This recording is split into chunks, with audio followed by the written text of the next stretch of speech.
আসসালামু আলাইকুম। আমি আজকে দেখাবো সন্ধ্যার নাস্তা কিংবা বিকালের নাস্তা আর বাচ্চাদের টিফিন হিসেবে আপনারা তৈরি করে দিতে পারেন। আমি এখানে নিয়েছি কিছু রুটি, পিস রুটি নিয়েছি আর 2টা ডিম। আর খুবই অল্প উপকরণ দিয়ে আপনি এই রেসিপিটা বানাতে পারেন। ডিমের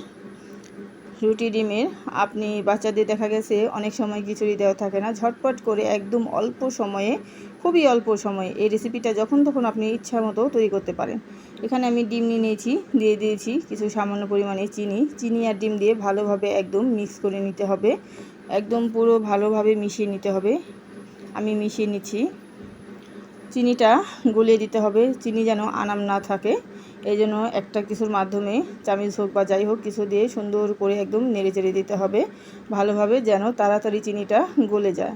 আর এই রেসিপিটা আপনি একদম ইজিভাবে কেউকে যদি আপনি বাসায় আসে কেউ, তখন আপনি বসিয়ে রেখেও ঝটপট নাস্তা হিসাবে তৈরি করে দিতে পারেন বা বাচ্চাদের টিফিনেও আপনি দিয়ে দিতে পারেন। খুবই একটা মজাদার রেসিপি, এটা সবাই ছোট বড় সবাই পছন্দ করবে। তারপর ডিমটা হয়ে গেল। তারপর আমি যে পিস রুটিগুলো আছে,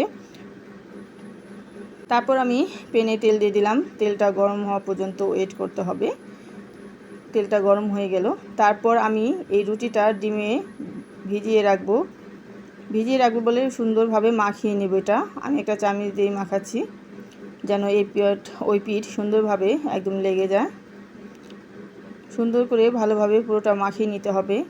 তারপর আমি গরম তেলে দিয়ে দিব এক এক করে সবগুলো রুটি আমি দিয়ে দিচ্ছি, দেখতেই পাচ্ছেন। আর আমি অতিরিক্ত বেশি দেব না, তিনটা অল্প অল্প করে ভেজে নেব। এপাশ ওপাশ করে উল্টিয়ে দিতে হবে আর নিচে যেন পুড়ে না যায়, এই দিকে একটু লক্ষ্য রাখতে হবে। এই নাস্তাটা ভীষণই খুবই মজা আর একদম ইজিভাবে আপনি যখন তখন বাচ্চাদের তৈরি করে দিতে পারেন। বাচ্চারাও খেয়ে বলবে মা অনেক মজা হয়েছে। আপনারা বাড়িতে ট্রাই করে খেয়ে আমাকে কমেন্ট বক্সে জানাবেন যে আপনাদের কাছে কেমন লাগলো। প্রায় হয়ে এসেছে, আর অতিরিক্ত লালচে করব না। অতিরিক্ত লালচে করলে একটু তেতো তেতো ভাব চলে আসবে। হালকা বাদামি কালার যখন চলে আসবে তখনই নামিয়ে নেব।